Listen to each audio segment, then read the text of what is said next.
Começando mais um Fariseu Reformado, meu nome é Nicolas Andrade. Meu nome é Domi Andrade. E hoje a gente vai falar de um tema muito massa, né? Do Alto da Compadecida.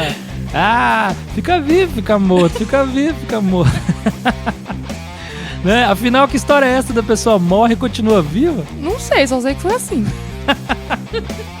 É isso aí, fica aí pra você conferir.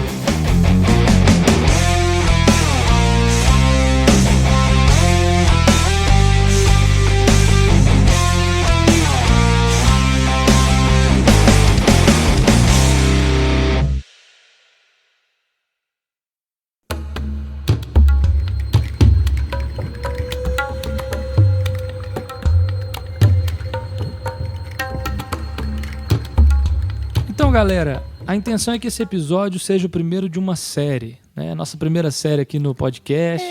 E essa série, ela é sobre mortalidade da alma e todas as suas implicações, né? Ou seja, quando a pessoa morre, a alma sobrevive, né?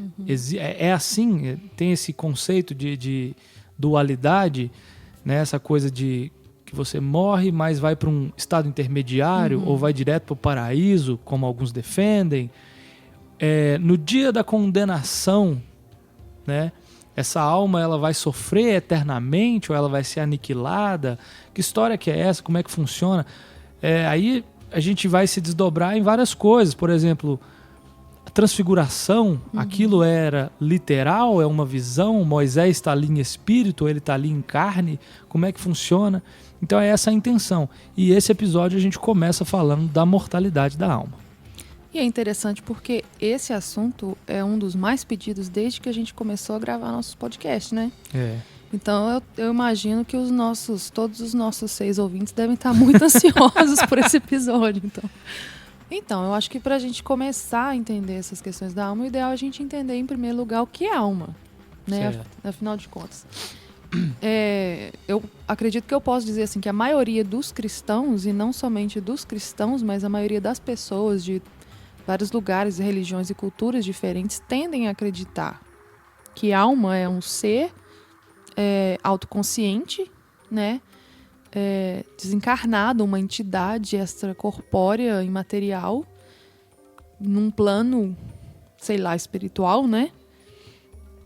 E que é uma parte integrante do ser humano, né? Todo ser humano tem uma alma que, como se diz, deixa o corpo no momento da morte. Então, assim, vamos entender o seguinte, isso é bíblico, né?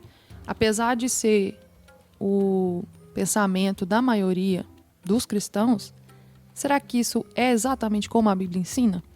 Então, vamos começar a ver justamente sobre isso, a formação do ser humano. Ele é um ser que se divide em partes? Ou ele é um ser como um todo? Né? Então, assim, o texto que fala sobre a formação, literalmente a formação do ser humano, é Gênesis 2, versículo 7. Que diz assim: Então formou o Senhor Deus ao homem do pó da terra e lhe soprou nas narinas o fôlego de vida. E o homem passou a ser alma vivente. Então, tem 2 conceitos aqui que é interessante a gente começar a tratar. O primeiro é o que fala a respeito do fôlego de vida, que é o Neshama. Neshama, será que está certo isso? Esse é como... A gente tem que caçar e estudar, porque todo podcast a gente faz a mesma pergunta. Mas pronúncia de hebraico antigo é uma tristeza, porque nem os judeus não sabem direito como é que fala isso. Então, assim, Neshama. Literalmente, fôlego, respiração. Pode ser, assim, ar e tal, mas geralmente ligado à respiração, ao próprio ato de respirar. Então, o que o texto fala? Que Deus fez, né, formou o homem do pó da terra. Ele fez o corpo. E ele soprou nele, né, ele deu a ele o fôlego de vida. Esse Neshama é o quê? A respiração. Exato. Então, ele deu a gente pode entender como a capacidade de respirar, de estar vivo, que é, né, o que te torna vivo, que te diferencia de um ser inanimado, um ser morto, de uma pedra, por exemplo. Então, esse Neshama é o fôlego, é a respiração, não é uma entidade, não é um ser, uma coisa metafísica, não é... É bem o ato físico da respiração. E aí a gente vê o quê? Né? Basicamente, que Deus pegou o homem, fez o corpo, soprou nele o fôlego de vida, e o homem passou a ser o quê? Alma vivente. Então, a gente tem uma alma? Não. A gente é uma alma. O texto é muito claro quando ele diz isso, que a alma, ela é a junção do corpo mais o espírito, mais o fôlego, mais o sopro, a respiração.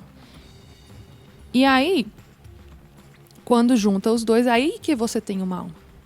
Por mim, já dava para encerrar aqui o assunto, porque já está muito claro. Esse texto não tem muito o que discutir, porque é o momento em que Deus está criando.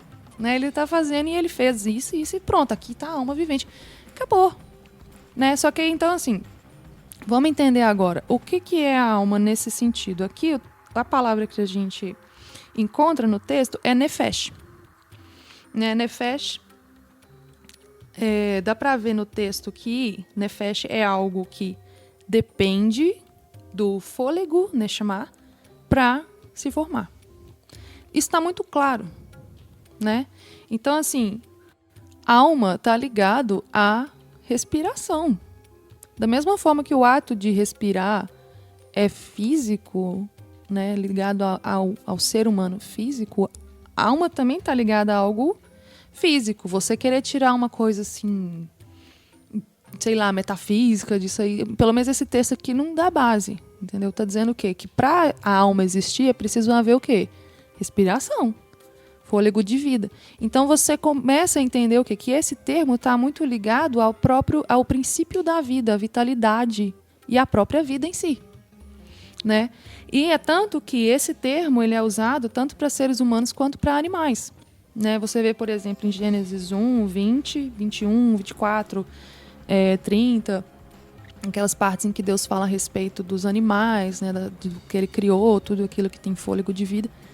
Tudo aquilo que é uma alma vivente, né? Então, os animais são referidos como almas viventes, assim como o ser humano.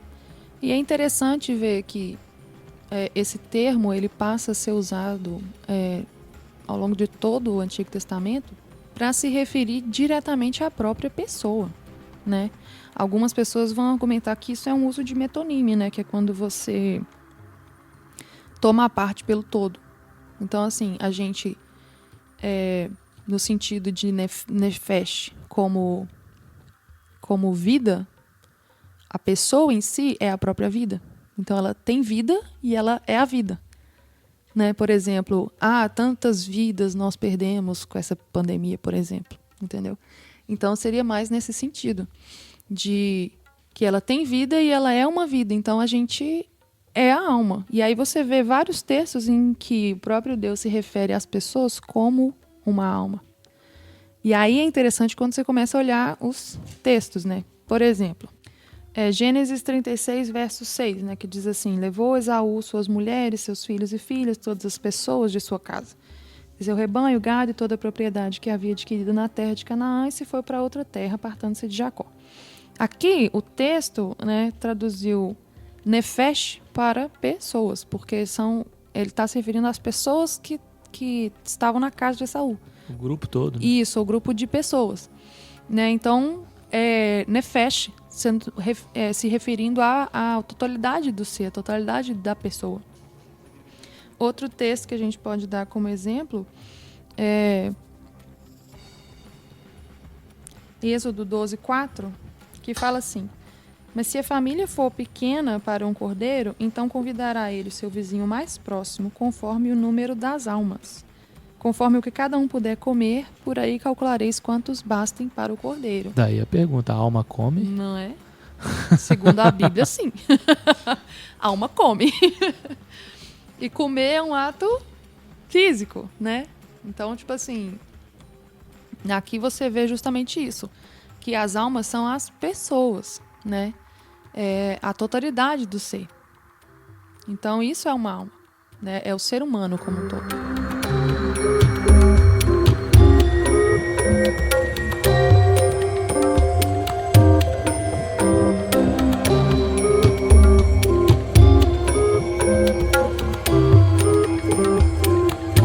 bom demais. Agora que o trem vai ficar bom mesmo. Agora que vai estralar o chicote.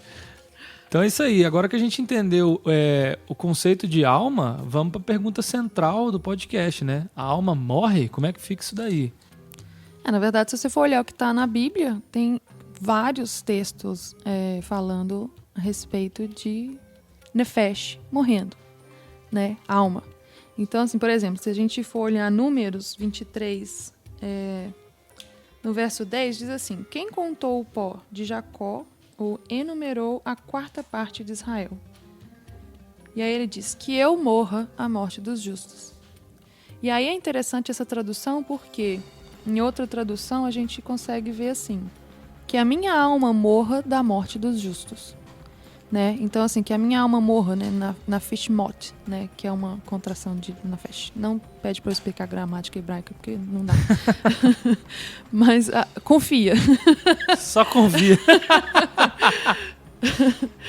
E aí você vê o quê? Nesse texto, né, ele traduziu... E aí até é bom a gente olhar esse parênteses, que é o quê? Quando você diz a minha alma, tá falando de si próprio, uma forma reflexiva de usar o mesmo termo se referindo à pessoa. Canta minha alma. Tipo isso. Né? Porque está abatido a minha alma está assim, assado. Então, assim, estou dizendo de mim mesma, né? É como eu me sinto. Então, quando ele diz que a minha alma morra a morte dos justos, ele está falando que eu morra. E está dizendo o quê? Que a nefesh morre. Esse texto literalmente está dizendo que a nefesh morre. E aí outro texto que a gente pode destacar que é, né, muito conhecido, embora muitas vezes ignorado, que diz, né, em Ezequiel, no capítulo 18, 20, que diz assim: a alma que pecar, essa morrerá. Né? A nefesh que pecar, essa morrerá. Então, a alma morre. Foi mal. E a gente pode ainda ler o 27, né, que fala assim, que convertendo-se o perverso da sua iniquidade, né, e praticando o caminho reto e justo, ele conservará a sua alma em vida. Ou seja, né, você tem a alma viva e a alma morta. Isso é muito interessante. Se você for olhar, você encontra na Bíblia esse termo em formas diferentes. Por exemplo, você tem em alguns textos a nefesh hayah, que é a alma viva, o ser vivo, né? Que seria uma tradução melhor, pelo menos ao meu ver, ser vivo, alma viva. E você tem a nefesh met, que é um ser morto, né? É uma alma morta. Então, assim, no caso dizendo o quê? A vitalidade morreu. Aquele ser perdeu a vida. E você vê isso em vários textos. Qualificando o verbo nefesh, né? Exato, exatamente. Então, por exemplo, Levítico 21, 1, 11, Números 6, 6 a 11, você vai ver ali falando a respeito de pessoa morta ou de cadáver mesmo. Está traduzindo desse termo, nefesh met, alma morta. Então, assim, não tem como dizer que a alma não morre, que a alma sobrevive à morte, que ela é um ser imortal. O erro também está em separar a alma do corpo, né? É sempre um conceito dualista que é argumentado.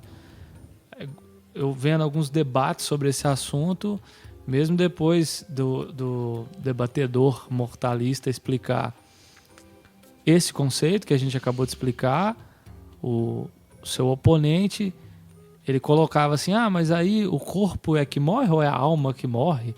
Ficava perguntando de forma dualista, mas não é. O ponto é justamente esse. O homem, ele foi criado para ser um ser integral. Ele é uma alma.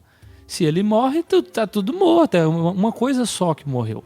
Esse é o ponto. A gente não pode simplesmente ignorar todo o conceito que a Bíblia apresenta a respeito da formação do ser humano, né, e do que ele fala a respeito da morte, simplesmente para defender um ponto. O que a Bíblia fala? Que nós somos uma alma e que a gente morre. E aí a questão que a gente não pode perder de vista é o que Deus fala lá em Gênesis com o ser humano. Quando ele cria o ser humano, coloca o ser humano lá no jardim, Adão e Eva, e fala para eles: olha, de toda árvore do jardim você pode comer livremente, mas essa árvore aqui do conhecimento do bem e do mal, não. E aí ele fala: no dia que você comer, certamente morrerás. Por quê? Até ali ele era imortal. O que mudou? Ele pecou.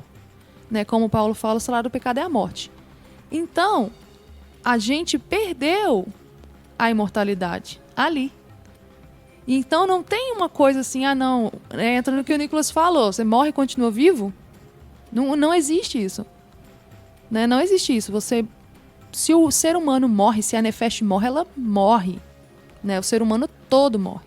A gente entende que o ser humano, ele é holístico, ele é um ser integral. Né? E a gente vai ver ali mais pra frente que ele não se divide, ele não pode ser repartido em partes, em compartimentos. Então, quando ele falou, certamente morrerás, é o ser humano todo que morre. Né? Até porque, se Deus falasse, você vai morrer, e uma parte de você sobrevivesse, a palavra de Deus teria falhado. Né? E a questão aqui é sempre lembrar quem é o único que possui em si mesmo a imortalidade. Né? A gente vê em 1 Timóteo 6,16 que Deus é o único que possui a imortalidade. Então, a gente perdeu no Éden.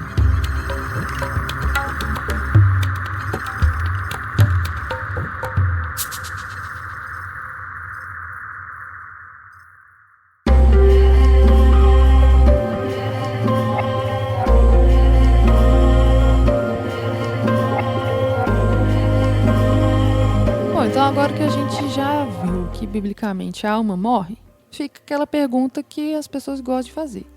Mas morre e vai pra onde? Né? Morreu, vai pra... Qual que é o destino da morte? Da tela preta? O que é? Então a gente vai entender o que é morte. Né? É uma questão lógica.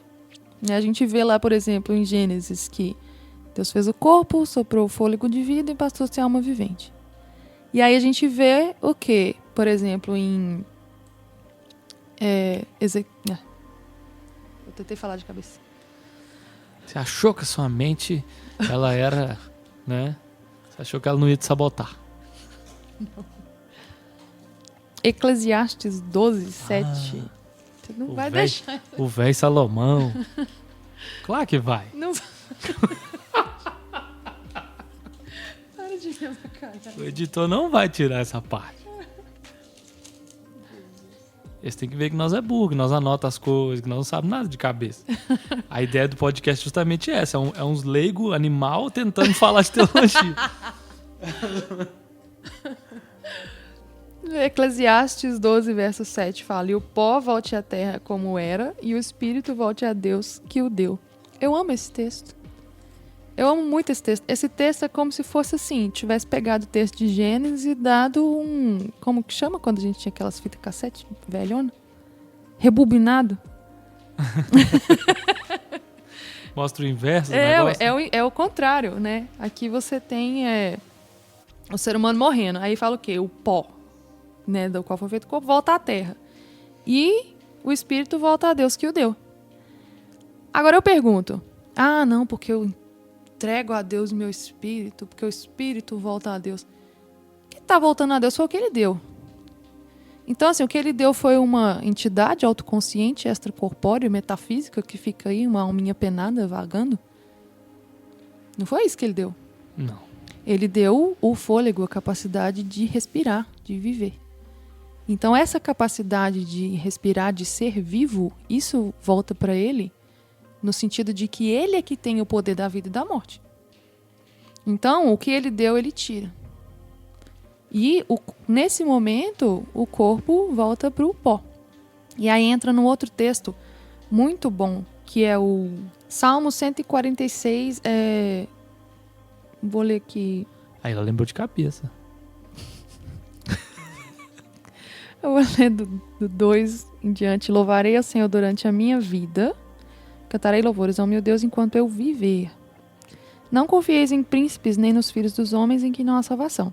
Sai-lhes o espírito e eles tornam ao pó. Nesse mesmo dia perecem todos os seus pensamentos. Então, aqui a gente já começa a ver uma coisa interessante. Como que a alma morta fica? Fica morta. Adoro. Não, é sério, Uai, fica lá. Eclesiastes 9, 5 e 6 vai dizer que... Eu não lembro de cor. Tem que pegar o texto, cadê a Bíblia? Tá aqui. Tá aberto aí já? Agora você deixa pra ver que você também não lembrou. É verdade. É verdade? É verdade. É verdade. Então, diz assim: porque os vivos sabem que hão de morrer, mas os mortos não sabem coisa nenhuma, nem tampouco terão eles recompensa, porque a sua memória jaz no esquecimento. Amor, ódio e inveja para eles já pereceram. Para sempre não têm eles parte em coisa alguma do que se faz debaixo do sol. Ou seja, tá morto, acabou, não pensa, não planeja, não sente nada. Não vê. Não tem, acabou. E não tem recompensa. Tela preta. O morto, ele não tem recompensa, nem boa nem ruim. Ele não sente ódio, amor, nada. Isso é muito importante, essa parte da recompensa, porque aí entra na questão de que a alma não vai, a pessoa que morreu não vai para lugar nenhum, não ganha o direito de ir para um céu, para um paraíso, para o estado intermediário, ou para um inferno, né? Que no caso vai ser, sei lá, um inferno intermediário. O cara ele vai ele vai ir sofrendo até chegar o dia da condenação. Que negócio bizarro, né? O cara vai ser condenado, tipo assim, ó, vai sendo condenado aí até chegar o dia que vão te julgar para aí você ser condenado mesmo. Louco. Então, assim, é isso. É importante ressaltar isso que o Nicolas está falando, que é a questão da recompensa na morte. Não existe vida na morte. Então, não existe recompensa na morte, não existe consciência na morte. Justamente porque... E isso é uma coisa que eu nunca entendi muito bem. Como que a pessoa pode pensar assim, vida na morte? Porque não é a ideia de falar vida após a morte. Não. Você tem a vida, você tem a morte, e aí depois você tem vida de novo. Mas o que aconteceu aí pra ter vida de novo? Ou é um ou é outro. É, entendeu? Alguma coisa aconteceu pra sair da morte pra vida. Agora, vida na morte, entendeu? Aí é igual o filme, né? O Morto Muito Louco. A pessoa tá morta. Tá morta, mas dança, curte, vibra, faz festa. Ai, o que é isso? Entendeu? Ou tá morto ou tá vivo. Então, assim, na morte não existe consciência. O Salmo fala, nesse mesmo dia todos os seus pensamentos perecem. Eles se acabam, eles se desfazem. E, na verdade, não é simplesmente dizer, igual alguns tentam, quando Salomão fala que o morto não tem parte alguma do que é feito debaixo do sol, mas o texto fala muito claramente que ele não sabe de coisa alguma. Não é só do que está aqui na terra, mas ele não sabe de nada. Então, por quê? Ele não tem mais sonho, não tem plano, não tem consciência, ele não tem nada. E ele não sabe de nada. É um estado de inconsciência. Não é à toa que a Bíblia toda compara a morte a um sono. Sim. Né? É muito conhecido essa metáfora. É uma metáfora do sono da morte. Por quê? E aí é que eu acho muito estranho que tem uns que falam assim, não, que é o sono da morte, né? Aí, por exemplo, a pessoa pensa assim, a pessoa morreu, aí foi pro céu, né? Sua mãe tá lá, sua mãe, sua avó, seu parente que morreu tá lá com Cristo. Tá lá gozando do paraíso, feliz, tá te vendo, tá intercedendo por você. Ai, como que a gente pode descrever essa situação com uma metáfora bonita? É sono. Ué. Como assim? Quando você pensa em sono, qual a primeira coisa que te vem na mente? Sei lá, você tá desligado. Exato, você tá apagado. Tipo, desligou, apagou, inconsciente. Agora, por que sono? Porque o sono é um estado temporário de inconsciência. Então, é a melhor descrição, porque o sono da morte, ele vai ser temporário, graças a Deus, mas é um estado de inconsciência. Né? E aí a gente vê isso ao longo de vários textos. Né? A gente vê, por exemplo, o próprio Cristo usando essa comparação quando ele fala com os discípulos que o nosso amigo Lázaro dorme, né? Em João 11. E aí tem, por exemplo, 1 Coríntios 15:6, que Paulo fala assim, alguns que já tenham adormecido, né? Usando também esse conceito. Daniel 12:2 também, que ele fala, multidões que dormem despertarão. Esse termo despertarão também se encontra ao longo de toda a Bíblia, em vários salmos de Davi, né? Em paralelo com esse texto de Daniel, a gente encontra João 5:28, né? Que o próprio Cristo fala que muitos que dormem no pó da terra ressuscitarão. 1 Tessalonicenses 4, Paulo vai dizer assim que nós de forma alguma precederemos os que dormem. Esse texto é muito bom porque ele fala a respeito dos que dormem, e Paulo ele explica como que vai ser quando Jesus voltar. Ele fala a respeito da nossa esperança e de como que nós devemos nos consolar uns aos outros a respeito da morte. Se a gente pegar para ler aqui, Tessalonicenses 4, a partir do 13, não quero, porém, irmãos, que sejais ignorantes acerca dos que já dormem, para que não vos entristeçais, como os demais, que não têm esperança. Ou seja, Paulo está alertando o pessoal, por favor, não seja ignorante em relação às pessoas que já morreram. Né? Vocês não podem ficar tristes como a maioria das pessoas, dos incrédulos, né? Exato. Que não tem esperança. Não, vocês têm esperança. Né? E que esperança que é essa? Qual que é a forma que Paulo encontra, né, para nomear essa esperança ou para consolar essas pessoas a respeito dos que dormem? Aí ele vai falando, porque se cremos que Jesus morreu e ressuscitou, assim também aos que em Jesus dormem, Deus os tornará a trazer com ele. Dizemos-vos, pois isto pela palavra do Senhor, que nós, os que ficamos vivos para a vinda do Senhor, não precederemos os que dormem, né? Conforme eu tinha acabado de dizer. Então Paulo, a forma com que ele encontra de consolar as pessoas, de trazer para um lado de racionalidade, onde ele fala assim, a gente não pode agir como a maioria, como os incrédulos, né? Que não tem esperança. Nós temos a nossa esperança, né? O nosso consolo é que Jesus nos ressuscitará. Exatamente. Então a esperança ela está na ressurreição. O consolo que Paulo traz está relacionado à ressurreição. Se a doutrina da imortalidade da alma fosse verdade, fosse algo em que Paulo cresce, por que não? Né? Agora era o momento perfeito para poder falar isso. Por que não dizer, não sejais ignorantes, os nossos parentes estão todos lá na glória com Jesus. Todo mundo gozando paraíso feliz da vida com Jesus. Está todo mundo lá com Abraão, pá, suave. Não, ele fala, não sejais ignorantes, porque Jesus, assim como Cristo ressuscitou, ou seja, né, aí grifo meu, assim como Cristo morreu, ficou inconsciente, depois ressuscitou, assim também ele voltará e ressuscitará os que morreram. E nós que estamos vivos jamais precederemos os que dormem. E é interessante o verso 17, né, quando ele fala assim, no finalzinho, né, que nós todos juntos, né, os mortos ressurretos, os vivos em corpos glorificados serão arrebatados juntamente para esse encontro com o Senhor nos ares, né? E aí ele fala, e assim estaremos para sempre com o Senhor. Esse e assim tem esse sentido de e dessa forma nós estaremos com Cristo. E é indicativo. E é desse jeito que nós estaremos com Cristo. Né? Aí é que nós estaremos com Ele. Então esse texto era a oportunidade perfeita para Paulo, né, falar, se fosse esse o caso. Mas não é. E na verdade, quando você analisa toda a Bíblia, você vê que o discurso é esse. Essa é a ideia. E isso é muito parecido com o que acontece também quando Jesus ressuscita Lázaro, né, lá em João 11. Né, a gente pega aqui, no verso, né, João 11, ele fala, isto dizia e depois lhes acrescentou, nosso amigo Lázaro adormeceu. Né? Então, de novo, aí o termo adormecer. Mas eu vou lá para despertá-lo. Né? Então, Jesus ele já tem o plano de ir para lá, ressuscitar Lázaro. E aí é interessante, no verso 23, ele fala com Marta, teu irmão há de ressurgir. Ele vem consolar Marta acerca da ressurreição.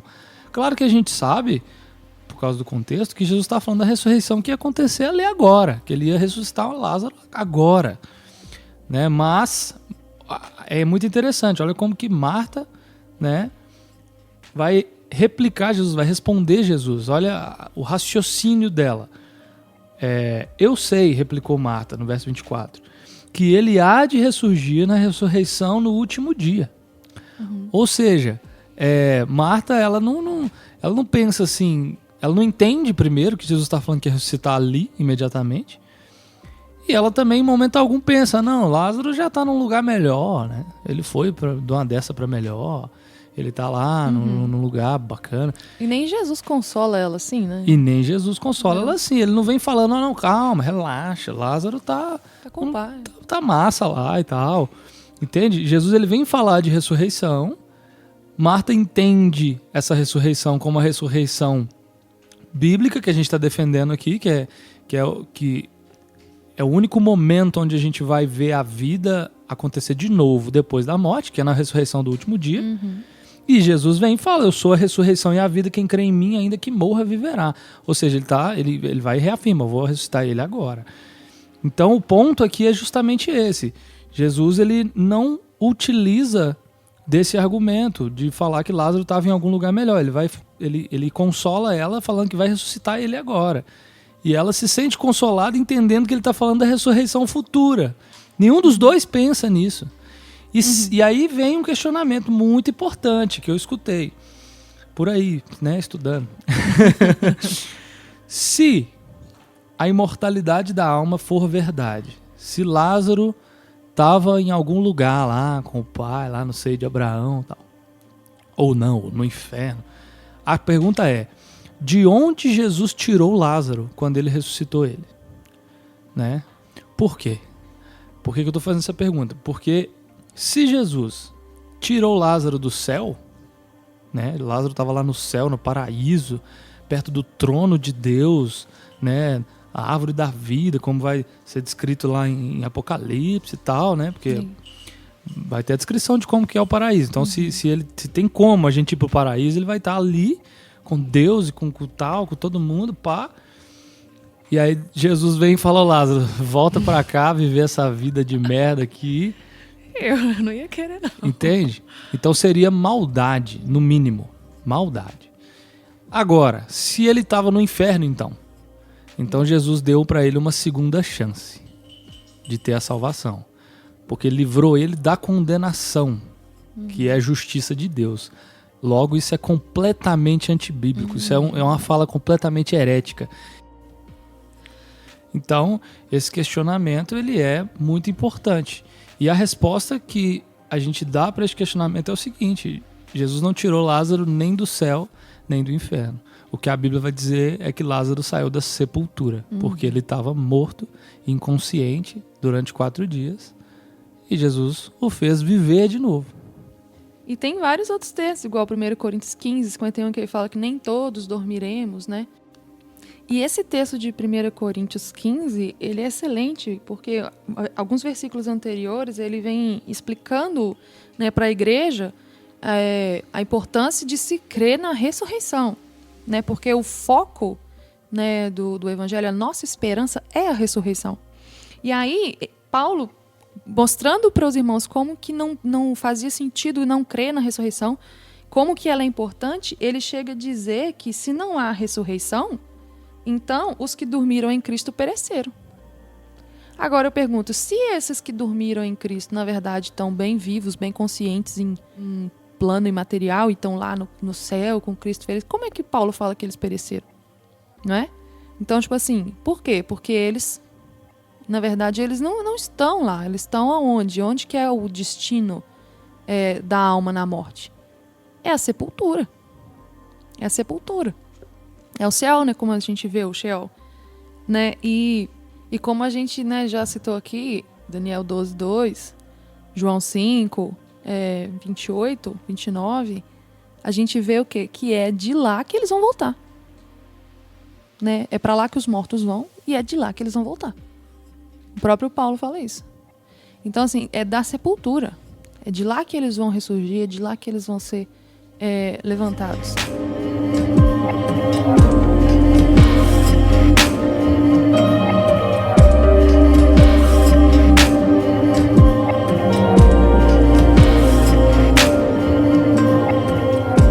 Então, da onde que surge a ideia da imortalidade da alma, né? Da onde que vem esse papo furado? Pô, o cara já começa assim. Não, vamos ser mais tranquilo, né? Vamos respeitar, vamos ser mais honestos também. O povo sempre fica dando, não, a origem é pagã, a origem é platônica. Não, vamos ter um pouco mais de honestidade, né? É sacanagem com os caras, né? Vamos falar certinho e tal. A origem ela é bíblica, entendeu? Ela é bíblica, né?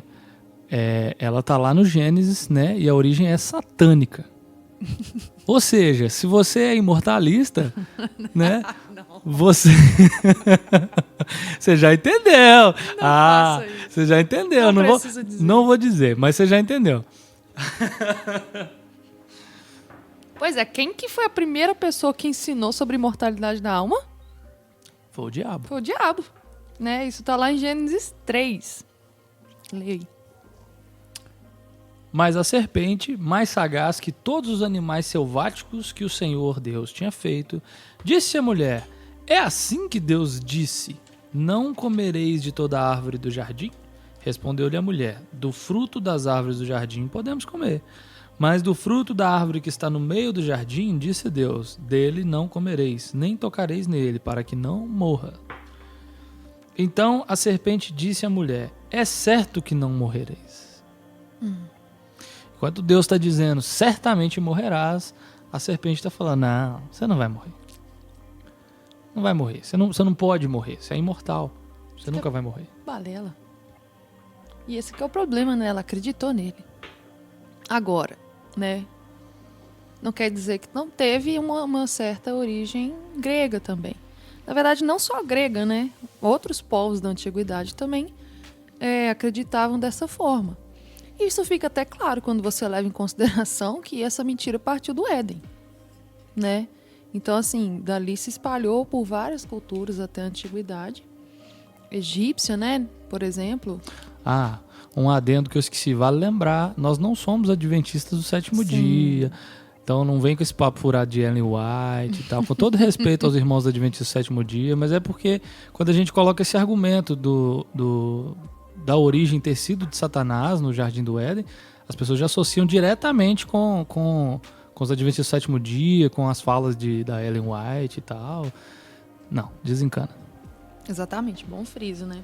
E falando, né, a respeito dessas culturas que também acreditavam dessa forma, né, como a gente estava falando do Egito, né, que eles tinham mais ou menos essa crença no pós-vida, né, e outras culturas, mas também sim grego, né, é forte isso. Principalmente em Platão, né, não é à toa que sempre entra nessa questão. A gente vê que Platão, a base da filosofia dele é o mundo das ideias, né? Eu não sei né, muita gente já deve ter estudado sobre, mas Platão, ele chegou assim à conclusão de que existiam dois planos. E isso influenciado por filósofos antes dele que acreditavam de um jeito ou do outro. Ele falou, não, é assim, são dois planos. Um é mutável, o outro é imutável, né? Um é estável, o outro muda. Então, esse imutável, ele chamou de o mundo das ideias, que ele não muda, ele é eterno e é o que ele achava que seria real. E o outro seria um mundo sensível, né, que é imutável, que muda, que é passageiro e que é ilusório. Então, o corpo ele faz parte desse mundo sensível, enquanto a alma, para Platão, fazia parte do mundo das ideias. Então, na concepção de Platão, a alma ela é imortal, ela é esse ser inteligente preso ao corpo, né? Que ela um dia ela foi livre antes e ela contemplou o mundo das ideias, desse mundo perfeito. E aí, em algum momento, ele passou a está introduzido no corpo no mundo sensível, né? Até tem uma teoria dele lá que isso foi o criador que ele chama de artesão e tal. Então você vê sim que ele tinha um conceito a respeito de alma imortal muito bem firmado. E, até onde eu sei, pode ser até mesmo daí que surgiu a crença dos gnósticos, que acreditavam que a matéria era ruim, que o corpo era ruim e tal. Então, a morte seria uma libertação, né, do corpo, uma libertação dessa parte limitada, né, e esse mundo ilusório. E a gente sabe que a filosofia grega, ela influenciou praticamente todo, né, pelo menos o lado ocidental todo. A mistura, né, de culturas que veio surgir no helenismo e que foi transmitida aí a partir de Alexandre, isso aí tomou o mundo e influenciou muito, né, os judeus e também os cristãos. Então, assim, é possível sim você ver que daí também surge essa ideia, até culminar em pontos, né, que chegam até o centro do cristianismo. Né? Você vai ver lá na Idade Média, já essa ideia dando origem a outras, né? A imortalidade da alma dá origem à intercessão dos santos, ao purgatório e aí também a indulgência. Né? Então, pra você ver onde que esse trem levou, né? Pois é, e aí a gente vê como que um erro leva a outro erro, né? Desencadeia em vários... aliás, como essa ideia ela é perigosa, né? Como ela pode desencadear em várias outras ideias, várias outras doutrinas perigosas, né? Antibíblicas.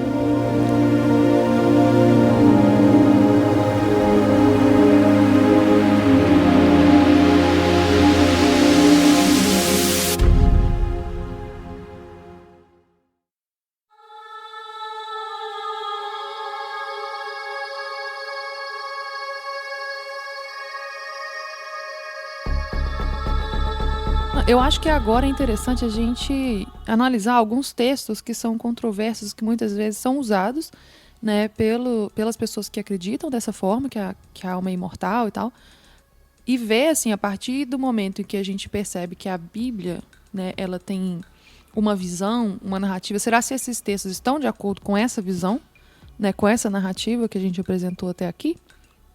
Então, por onde a gente começa?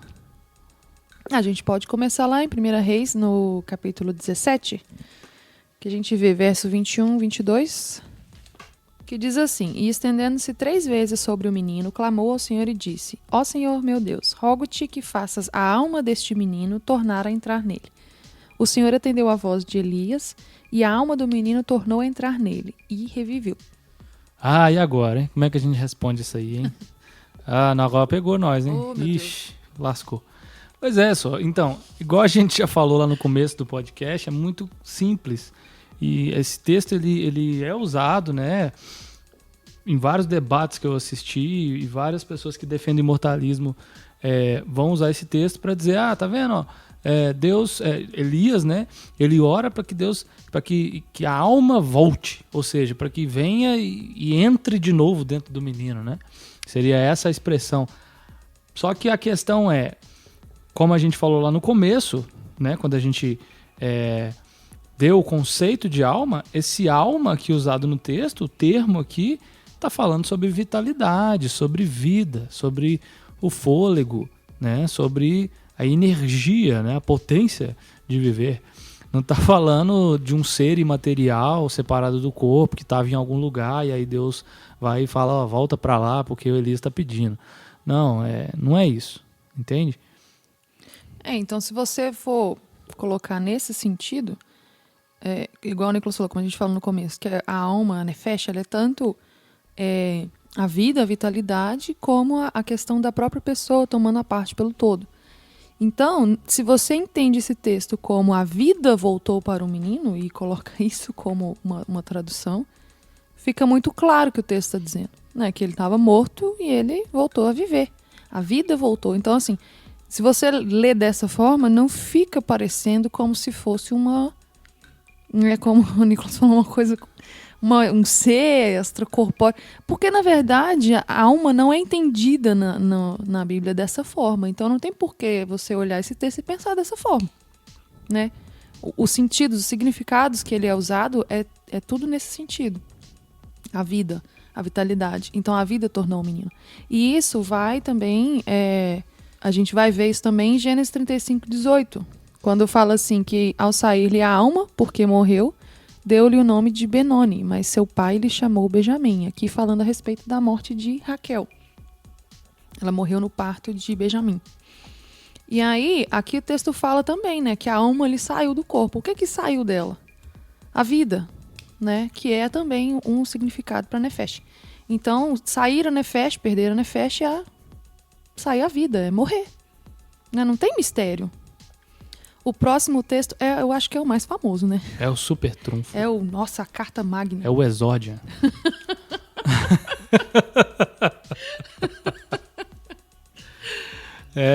O texto... Esse mesmo que você tá pensando. Esse texto aí é o... Como é que é lá? Do Harry Potter lá? A Vara Kedavra lá. A Vara Kedavra. Matador. Que é Lucas 23:43, né? O ladrão na cruz. Esse texto, para eles, com esse texto nós vamos deixar a galera que acredita na mortalidade da alma em silêncio, sem resposta, né? Como diria o Márcio Grangonato, é a criptonita dos mortalistas. E assim, por quê? Porque esse texto ele contém aquela polêmica gigantesca em cima da bendita vírgula.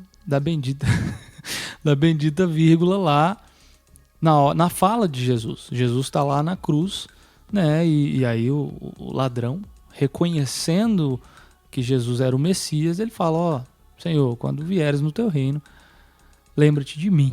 E aí Jesus vai e responde: em verdade te digo, hoje estarás comigo no paraíso.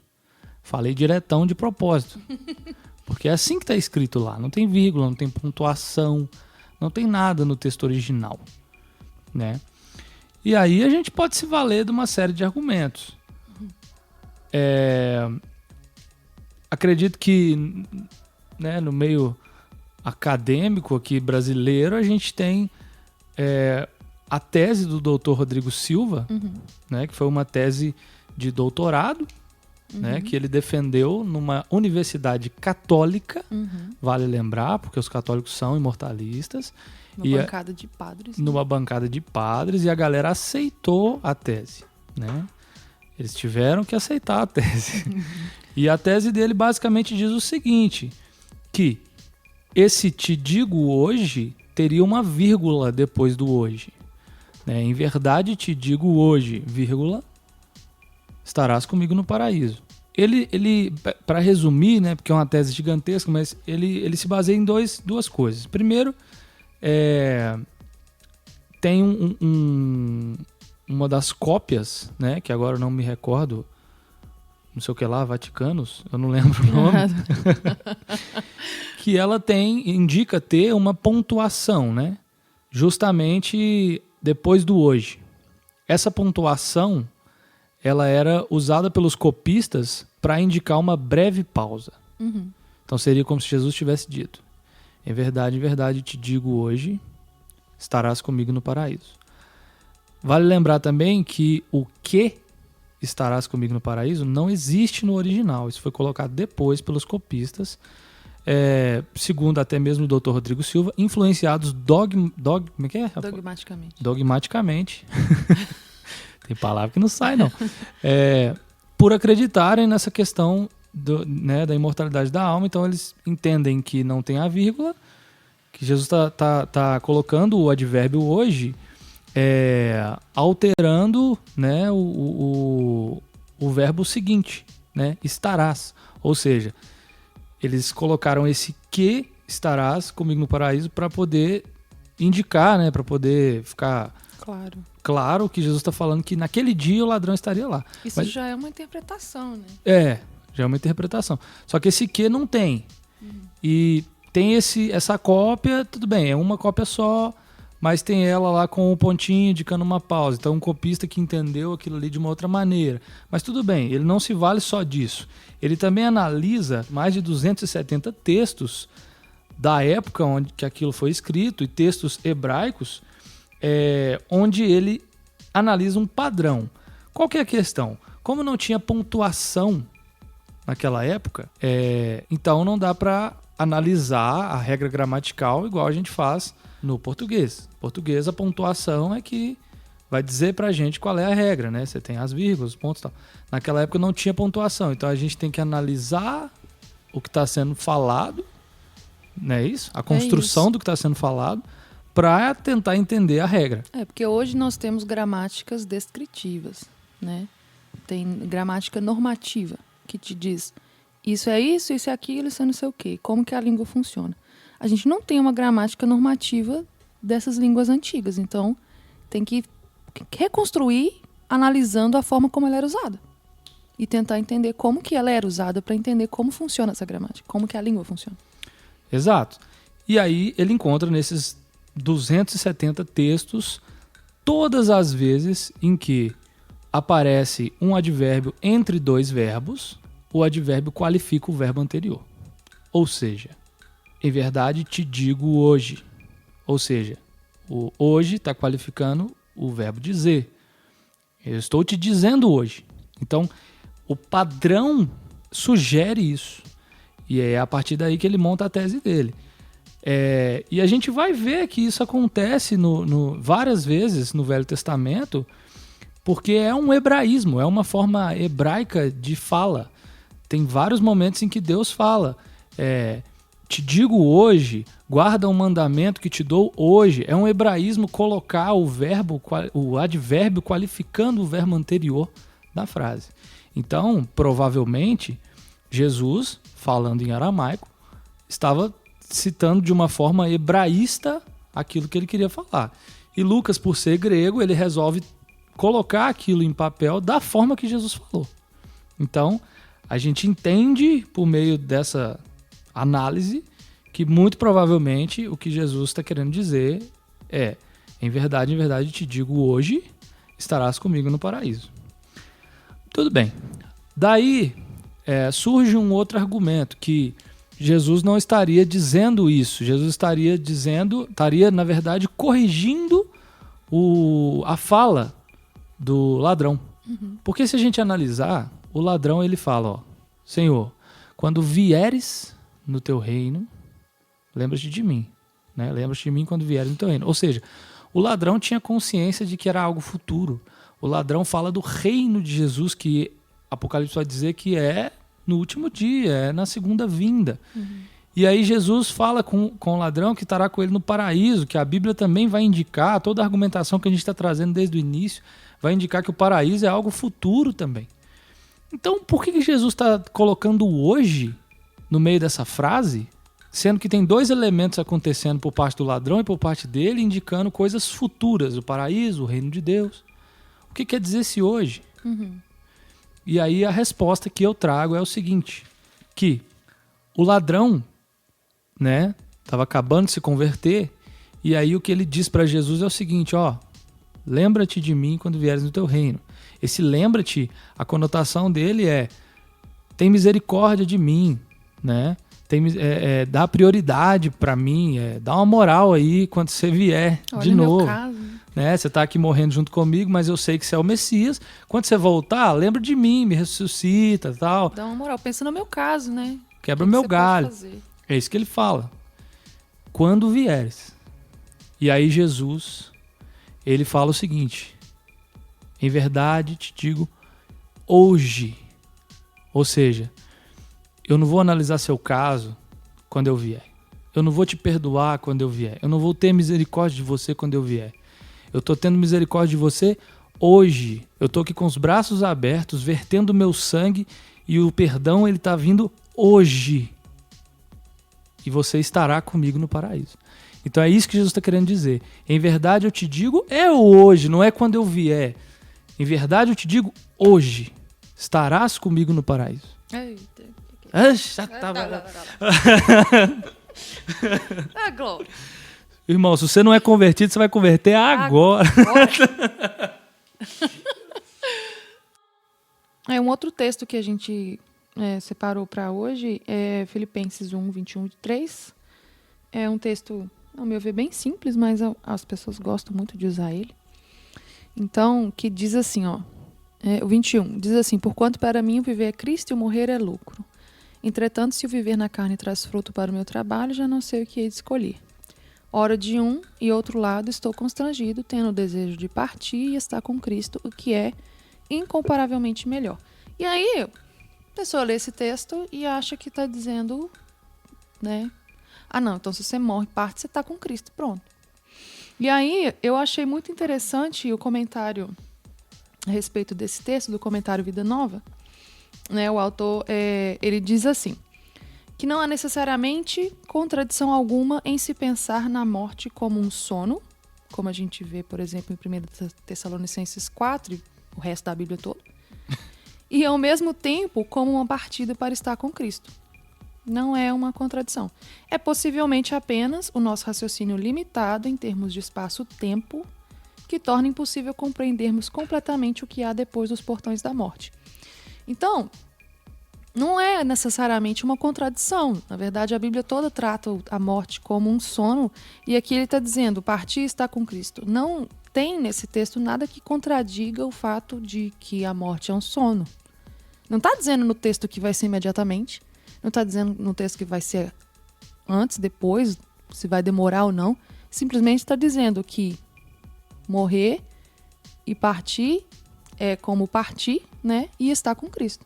Até porque, se você levar em consideração o fato de que na morte nós estamos num estado de inconsciência, não tem como você ter uma certa noção de cronologia, né? Então, na verdade, é como se fosse né? A gente imagina um piscar de olhos, né? Você morre, é como dormir, você não sente o tempo passando. Então, sim, você, né, morreu e você vai acordar e já vai estar ali, a glória, Cristo e tudo mais. Principalmente se você levar em consideração o contexto de sofrimento de Paulo, assim, ele estava passando por muita luta, então a vida estava difícil. E às vezes morrer para ele seria até um alívio, embora ele tivesse uma grande paixão pela obra, né, por pregar, por salvar mais e mais vidas através da pregação. Mas ainda assim a morte era lucro, porque era uma forma também de partir.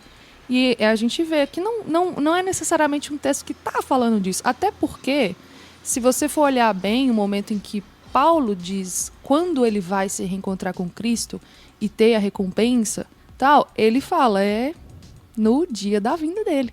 Como a gente vê, por exemplo, em 2 Timóteo 4:8. Então, Paulo ele diz quando ele vai encontrar com Cristo. O momento. Aqui ele está falando a respeito de partir ou não. Mas eu não vejo assim como um texto que diga, que prove alguma coisa nesse sentido. Seria a mesma coisa que eu dizer assim, ó, eu queria partir e estar com minha esposa em São Paulo. Não quer dizer que a partir do momento que eu partir, eu vou estar em São Paulo. Se você for teletransportado. Eu tenho um caminho a percorrer até chegar em São Paulo. Uhum. Esse caminho é o tempo que vai levar até que Jesus volte e ressuscite ele. Exatamente, então é o que a gente vê nesse comentário. A gente, às vezes, falta condições de entender completamente esse período, né, entre a morte e o estar com Cristo. O que tem nesse meio? Né? Então é aí que entra a discussão. O texto está falando do meio? Não está falando do meio.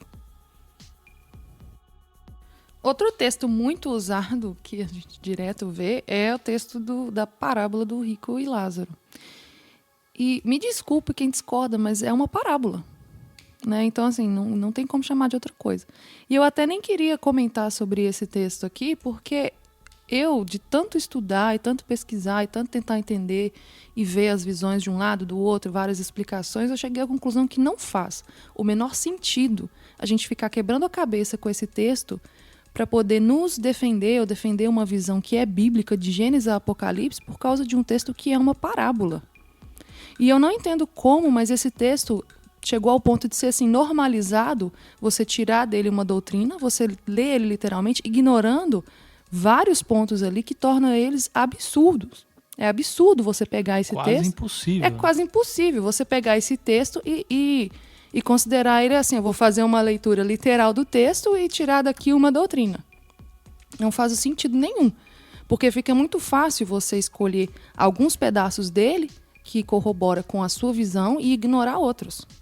Por exemplo, lá o texto simplesmente fala: o rico morreu e foi para o inferno, e o Lázaro, que era pobre, foi para o seio de Abraão e foi consolado ali dos seus sofrimentos. Então, tipo, a pessoa, o que a gente vai entender se eu for ler literalmente e tirar daí doutrina? Que uma pessoa que é rica vai direto para o inferno e o outro, coitado, que era pobre só porque foi pobre, ele vai para o céu.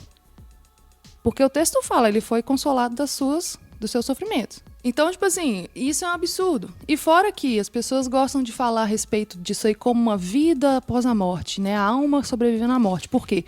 Porque é o retrato de uma pessoa no céu, outra pessoa no inferno, e enquanto ainda tem pessoas vivas. Só que não é uma alma extracorpórea, uma coisa assim, desencarnada. Lá tem corpo, eles têm corpo, né?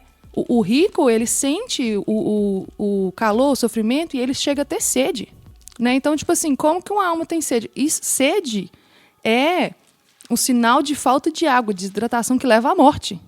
E ele já estava morto. Então, como que ele pode ter sede? Então, assim, não dá para levar nesse sentido, ou usar esse texto para poder dar uma base para essa doutrina, né? E o pior é que você vê um céu e um inferno, um paraíso, na verdade não é um paraíso, é o seio de Abraão. O que é esse seio de Abraão, eu não sei. Mas está lá, o seio de Abraão, o céu e o inferno, um próximo do outro, tão próximo ao ponto não simplesmente deles se verem, mas deles se ouvirem. E até mesmo ao ponto de o rico acreditar, né, de tão próximo que era, que Lázaro conseguiria tocar nele, né, tocar com o dedo molhado nele. Então, assim, de tão próximo que estava. Então, assim, não faz sentido, né? Se você for pegar esse texto como uma coisa literal, você tem que pegar o texto todo como uma coisa literal e lidar com essas questões que são absurdas. Então, não faz sentido. É uma parábola e a gente sabe muito bem que Jesus ele falava por parábolas. Tem várias outras parábolas que são parábolas, ninguém discute, mas que o próprio texto não indica que são parábolas e ninguém discute. E se você for levar ele para um ponto literal, você vai ter que defender coisas que são antibíblicas. Então, não faz sentido usar um texto, usar uma parábola para formar doutrinas. Por isso que eu falei, eu não queria trazer esse texto, porque eu acho um absurdo a gente ainda ter que lidar com esse tipo de argumento. E o último texto para a gente concluir seria o de Apocalipse 6, 9, né? Que diz o seguinte: quando ele abriu o quinto selo, vi debaixo do altar as almas daqueles que tinham sido mortos por causa da palavra de Deus e por causa do testemunho que sustentavam. Esse é outro texto que as pessoas deveriam pensar muito bem antes de usar como argumento, porque Apocalipse, assim como a parábola do rico e Lázaro, é uma literatura apocalíptica, né, que usa imagens vívidas como símbolo para trazer uma interpretação. Então, não dá para você pegar só um pedaço de Apocalipse e querer interpretar ele de forma literal, né? Por exemplo, você vê nesse texto falando de almas debaixo do altar. E aí a questão é, né, imagina, e elas estão fazendo o quê? Elas estão clamando por justiça, né? Essa é a visão. Então, assim, isso parece uma situação de gozo, de alegria, de felicidade, né, com Cristo. Elas não estão tranquilas. Não estão tranquilas. E aí, eu até vi uma interpretação desse texto que eu achei muito interessante, que foi até do pastor Alan Rocha, em que ele ressalta o fato de que elas estavam debaixo do altar. E o altar, ele é um lugar de sacrifício. E aí ele lembra que a alma também pode significar a vida, né, como a gente falou no início. Por exemplo, os textos lá a respeito de alimentação que falam que a vida do animal estava no sangue, né? Então, como a gente vê lá no Antigo Testamento, o sangue é a vida, né, a vida, a alma. E lá, no momento do sacrifício, o sangue do sacrifício ele era lançado no pé do altar. Então, como se fosse um símbolo, essas almas são símbolos de um sacrifício sendo derramado nos pés do altar. E aí essas almas seriam as almas dos mártires, né, como diz o texto. Então é um símbolo. É por isso que elas clamam por justiça. É igual o sangue de Abel, né? Quando Deus fala com Caim, ó, o sangue do teu irmão tá clamando a mim lá, tal. Exatamente. Esse texto ele é o primeiro que vem à mente, né? Porque você vê o quê? É uma metáfora. Né? Você não pega esse texto lá, quando Deus fala isso, imagina que a poça de sangue está literalmente clamando. Não tem como. Não tem como você ir por esse caminho. E se, num texto literal, né, Deus ainda. Né, todo mundo usa metáforas e é muito bem compreendido que não é literal, é apenas uma metáfora, que é o sangue de Abel clamando, é a justiça, né? É o pecado que foi feito, precisa ser pago. Então, assim, se é fácil você entender uma metáfora num texto literal, imagine um texto que é claramente simbólico, né? Literatura apocalíptica, cheio de visões. Como que você vai levar para esse lado totalmente literal, né? Essas almas são símbolos. Assim como o sangue de Abel clama por justiça, o sangue dos mártires que se sacrificaram, que foram mortos por conta do evangelho, clamam até hoje por justiça. E é muito importante você pensar que, e aí a gente já abre um parêntese para os próximos episódios, que é o quê? Por que essas almas, né, entre elas, clamam por justiça, se os ímpios que morreram já estariam pagando no inferno? Por que elas estariam, ao invés de estar gozando do paraíso com Cristo, elas estão debaixo do altar, como sacrifício, clamando a Deus, aflitas por justiça, se os ímpios já estariam no inferno pagando pelos seus pecados?